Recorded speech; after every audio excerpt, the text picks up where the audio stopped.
విష్ణు సహస్రనామాల్లో విశ్వం, విష్ణుం ఈ రెండే పదాలు. మిగతా 998 పదాలు గౌణాలు.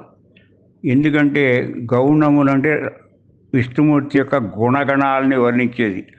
అందులో అన్ని అవతారాల విశిష్టతలు కొత్త వచ్చినట్టు కనబడతాయి మనకి.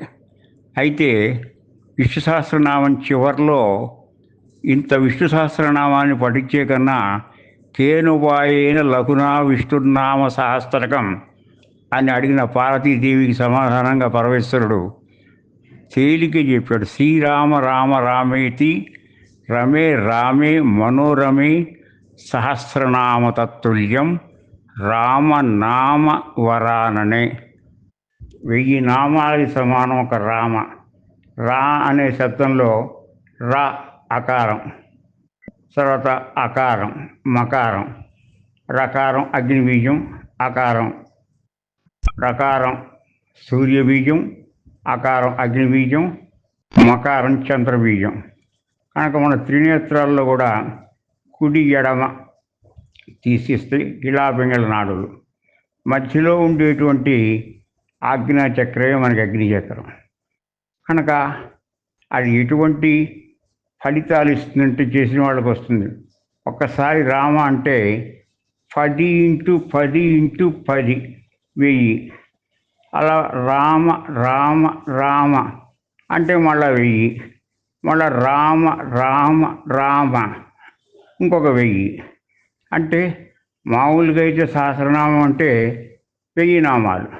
కానీ నేను చెప్పిన రామ్ రామ్ రామ్ రామ్ 1000 × 1000 × 1000 × 1000.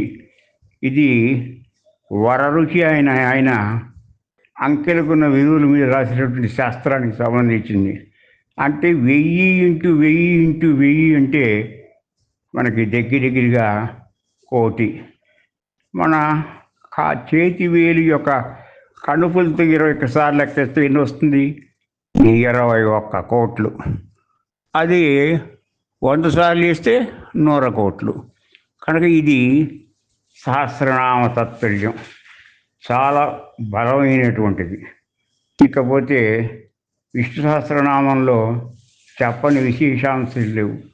అన్ని అవతారాల యొక్క విశిష్టతలు వస్తాయి. మనిషి ఎలా మెలగాలి, ఎలా తిరగాలి, అందులో సామాజిక సాంఘిక అనేక సందర్భాలు బట్టి వస్తూ ఉంటాయి. ముఖ్యంగా నువ్వు ఏ రకంగానూ ఏదో చిన్నవాడివి అని అనుకోమాక, చిన్నవాడే ఘటికుడు. అమాని మానదో మాన్యో త్రిలోకస్వామి లోకధృత్ అని వస్తుంది. అంటే బలిదానం ఇచ్చేటప్పుడు 5 సంవత్సరాల ఉపనయనం చేసుకున్న వటువు పెద్ద తాటాకులు కొడుకు ఎతకించి వెళ్ళాడు. వెళ్ళేటప్పుడు చాలా మురిసిపోయారు ఆయన. ఆ బలి యొక్క కూతురు రత్నావళి ఇలాంటి పిల్లవాడినే కనాలి, ఇస్తే సైన్యం ఇలాంటి వాడు ఇవ్వాలనుకుంది. తీరా కథ చివరిలో తన తండ్రిని పాతాళానికి అడక్కొచ్చాడని చెప్పి ఇలాంటి వాడిని కనాలి, కనగానే విషం పెట్టాలి అని చెప్పింది. ఆవిడ 2 కోరికల్ని ఆయన నెరవేర్చాడు. అది నీకు ద్వాపర యుగంలో పూతన అనేటువంటి రాక్షసి కంసుడు పేపర్లో ఎవరైతే పిల్లలు ఉన్నారో వాళ్ళందరినీ పెట్టమంటే తను వచ్చి ఆ పిల్లవాడిని తల్లిని మాయం చేసి పిల్లవాడికి పాలిస్తున్నట్టుగా నటించి విషం ఇచ్చింది. ఇది గ్రహించినటువంటి చిన్ని కృష్ణుడు ఆవిడ రక్తానంతా పీల్చేసి చివరికి ఆవిడ కోరిక ప్రకారం రక్తం వివరణరై మరణించిందంటే ఏంటి? ఆవిడ 2వ కోరిక కూడా నెరవేరింది, ముక్తి పొందింది. ఇలాంటి విశేషార్థాంశాలు ఉంటాయి.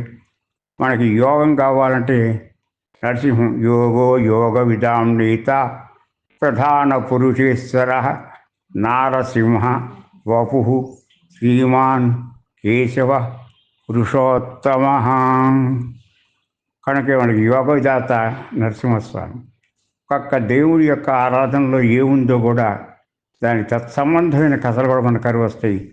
కనుక ఈ రామనామ విశిష్టతలో నిత్యకృత్య పారాయణలో ఇందాక నీకు చెప్పినట్టు రామ్ రామ్ రామ్ రామ్ రామ్ రామ్ రామ్ రామ్ రామ్ రామ్ రామ్ రామ్ రామాయ నమః చాలా తక్కువ సమయంలో శ్రద్ధగా చేయాలి.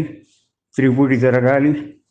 ఆ రాముల వారి యొక్క పాదాలని చూస్తూ ఆజ్ఞాచక్రంలో ఆయన యొక్క దీన్ని ఇచ్చేసి మనకి అంతే ఎన్నో విశేషాంశాలు, విశేషమైనటువంటి ఇబ్బందుల నుంచి బయటపడి మనం అనేకమైనటువంటి ప్రయోజనాలు పొందుతాం. అది పారమార్థికంగాను ఐహికంగాను ఎంతగానో లబ్ధిని పొందుతాం.